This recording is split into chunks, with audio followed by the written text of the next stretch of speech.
Hello， 大家好，我是凯文。今天我来分享一个能让 Flask 模型提速200%的技术。大家都知道 Flask 可能是最好的文字生成图像的模型之一，但是它对硬件的要求比较高，生图的速度比较慢。利用现在这个技术，可以让 Flask 模型直接起飞，让它的速度提高200%甚至更高。它的名字叫做 T-Cache， 它是一种利用缓存技术给模型加速的方式。这个技术是非常新的，可以看到这些代码大概是2周前更新的。这篇论文是由中科院、阿里巴巴、复旦大学还有南洋理工大学联合发表的。而且这项技术不仅能够应用在文字生成图像的模型上面，它还能用在视频模型上面。我们往下面看它的介绍。这里作者已经介绍了，它不仅支持 Flask 模型，而且还支持其他的视频模型，像腾讯的混元模型、Muchi 还有 LTX， 这些都是视频模型。在本期视频里面，我先讲一下如何把这个技术应用在 Flask 模型上面。我们在这个页面的下方可以找到关于速度的对比，点开这个 Flask， 这个 T-Cache 只有一个参数，这个 Thresh 这个参数。通过改变这个参数就能控制它出图的速度。作者在这里使用的是 A800 显卡，在不使用 T-Cache 的情况下，它生成一张图片的速度大概是18秒。当把它改变成 0.8 的时候，出图的速度是8秒。可以看到它的提速已经超过了200%。现在我就用 AutoDL 来演示一下这个 T-Cache 怎么样使用。关于 AutoDL 的使用，可以参考上一期我做的视频。在上期视频里面，我做了非常详细的演示。这期视频我会使用一个更好的显卡3090，我依然使用上一次我用的这个镜像，在这个作者创建的 ComfyUI 2024，我会把这个链接会放到视频的下方。在 ComfyUI 2024这里，我直接点击 AutoDL 创建实例，选中3090专区，但这个显卡稍微贵一些，如果你想使用便宜的，可以选择别的。这里我直接点击立即创建，现在正在创建我需要使用的镜像还有环境。好了，它的现在的状态是运行中，代表它已经启动了。我们现在点击 Jupyter Lab， 这个主题默认是黑色的，我习惯用白色的，改变一下主题，然后把鼠标放在这个代码框里，代表我们选中它。点击上面这个三角形运行符号，出现一个这样的界面，点击启动 ComfyUI。当看到这个 Starting Server， 代表它已经启动了。这个镜像里面是没有 Flask 模型的。现在我们需要下载模型。下载模型需要打开这个文件，叫工具箱。在工具箱这里，我们选择第二个代码框，把鼠标放在这里，点击上面这个三角形运行符号，然后我们在下载器这个地方，然后点击下载 AutoDL 网站的模型。然后 Flask 模型我会把这个链接分享给大家。我们需要使用这个模型，这个是 Flask FP16 的模型，它的大小是22G。拷贝这个地址，右键拷贝，然后来到工具箱这里，然后在这里把它拷贝在这个地方。然后这个是 Unet 模型，所以我们需要把它下载到Unet 模型文件夹下面，然后点击下载。好的，这个模型已经下载完了。Flask 模型是4件套，我们需要下载4个文件，这是第一个。下面我们要下载 T5 这个文件，点击它，然后拷贝这个地址，然后来到这里，把这个删掉，把新的拷贝在这里。T5 属于 Clip， 我们需要把它放到 Clip 模型文件夹下面，点击下载，已经下载完了。现在第3个文件 Clip L， 点击它，然后选中它的地址，把这个删掉，然后把它复制在这里。Clip L 也需要下载到 Clip 模型，点击下载。然后第4个文件是 VAE 模型，点击这个 AE， 拷贝它的地址，把它复制到这里。BAE 要放到 VA 模型下面，然后点击下载。好了，现在我们去启动 ComfyUI 的网页。我们回到控制台，也就是这个地方，点击这个自定义服务，然后无论你是什么系统，都点击第二个 Linux Mac。这个 Windows 用户也是可以通过这种方式连接的，点击它。如果你是 Windows 用户，就打开你电脑上的 PowerShell； 如果是 Mac 用户，就打开 Terminal。我现在打开 Terminal， 就是这个。然后我们只需要2步，第一步就是复制这一段长长的东西，点击这个复制，已经复制了。然后在这里右键把它拷贝在这里，然后它这里问你 Yes or No， 直接输入 Yes， 回车。然后现在要输入密码，密码就是在这里，每个人都是随机生成的，这是随机生成的密码。点击复制，然后来到这里，点右键，然后把它拷贝在这里。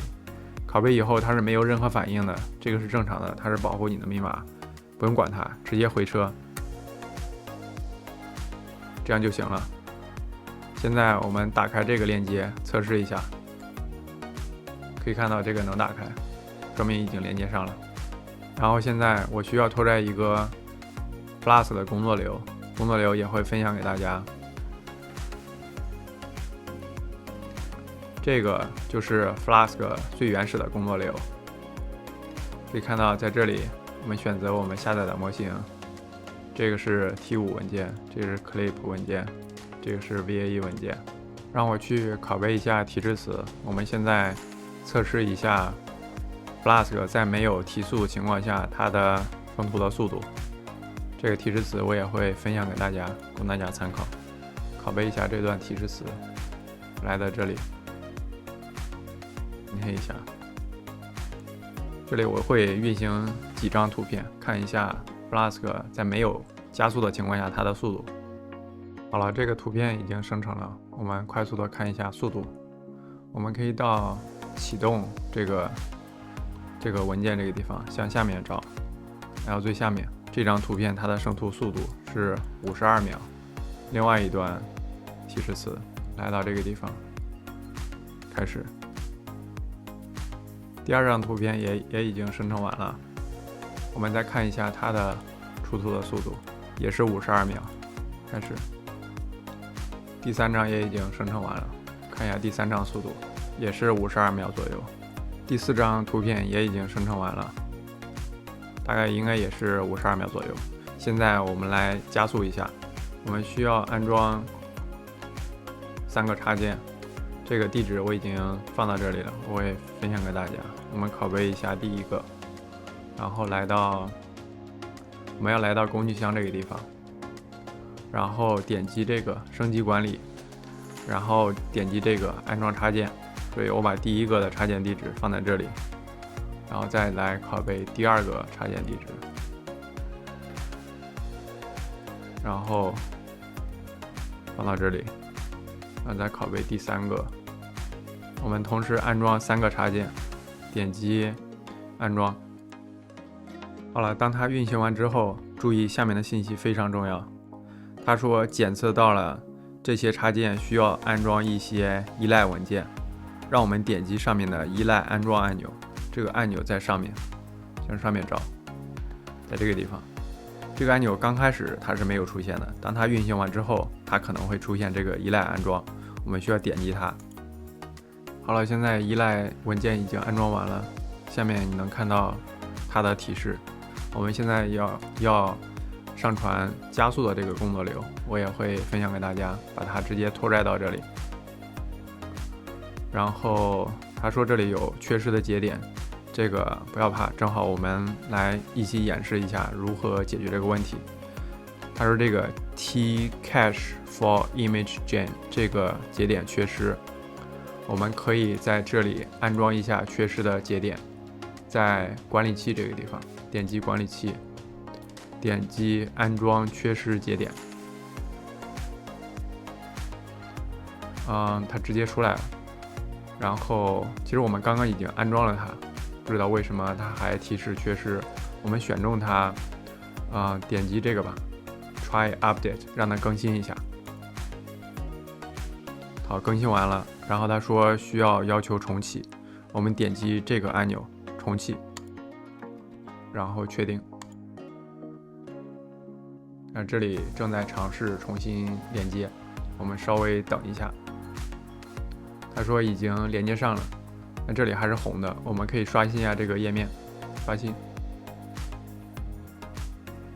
好的，可以看到现在它已经不报错了。我们仔细看一下，在这里它和之前的工作流唯一的区别就是这个 Tcache 这个节点。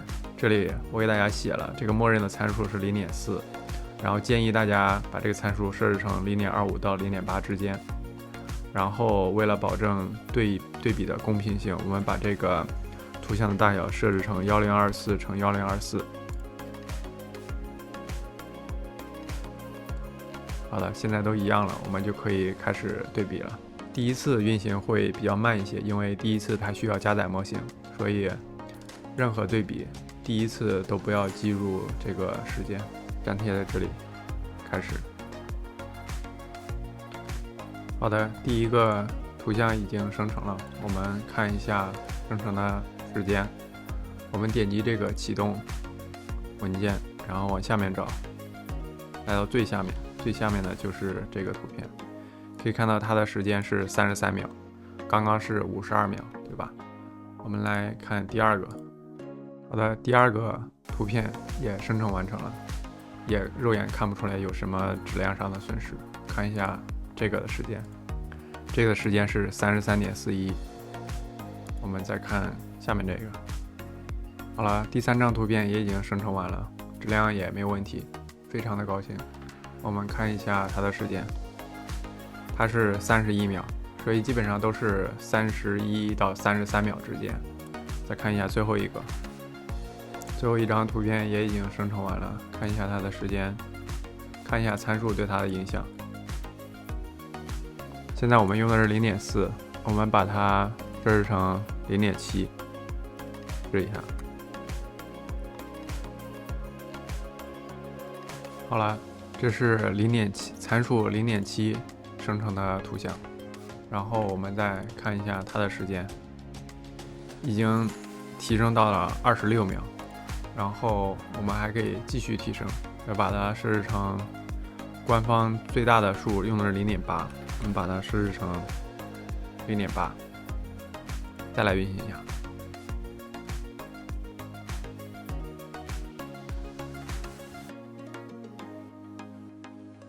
好的，这个是参数在 0.8 情况下生成的图像。我们再来看一下它的时间， 0.8 已经到了12秒，这是多大的提升？第一次是52秒，然后现在是12秒，大家可以算一下它的提升的速度是多少。我们再看一下图像的质量，作为 AI 生成的图像，这个质量是相当可以的，所以这就是这个技术对于生成图片速度的影响。从52秒我们能够一直优化到最快的这个12秒就能生成一个图像，这简直是质的飞跃，提升特别的大。然后其实这一套我刚刚做的这一套操作，你只需要做一次。我是为了演示，我是从头开始做的。如果你从头到尾把这个做一次，然后我们回到这个控制台这个地方，我们现在是运行中是吧？我点击关机，然后就把它关机。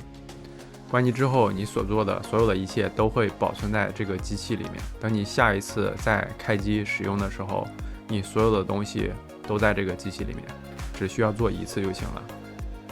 如果大家在使用的过程中有什么问题，欢迎给我留言。然后我这次使用的这个提示词，还有我使用的2个工作流，我都会分享给大家。今天的视频就到这里吧，我们下一次看一下，有可能会做这个Tcache 对视频模型的加速的，所以我们下一次再见吧。